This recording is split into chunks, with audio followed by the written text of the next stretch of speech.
if you don't mind. We appreciate it.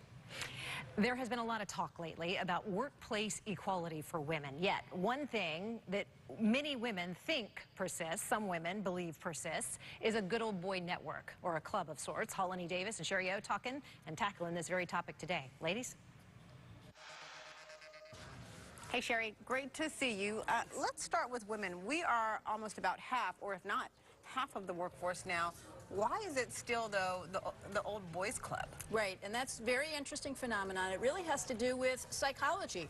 Even children prefer to play with friends of their own gender. Yeah. So we see it by as early as the age of 2. Children are consistently reinforcing their own gender in terms of behavior, in terms of their the stereotypes that they reinforce. By the age of 3, girls will play with pink toys and boys will not.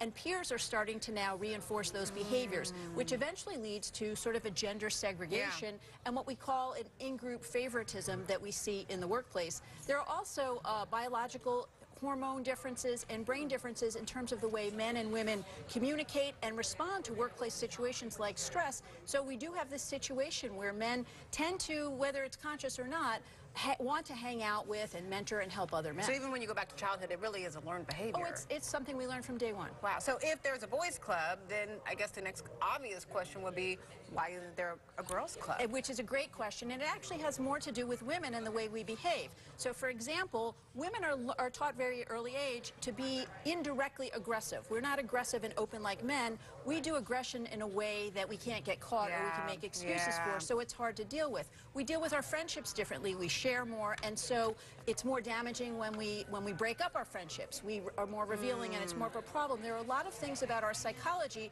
that just don't translate as well to the workplace. Gotcha. And so with that said, is there anything we can do about it? Well, the first thing is to become self-aware of your own stereotypes and the way you are treated and the way you treat other people. The second thing is to become aware of how we're raising our children.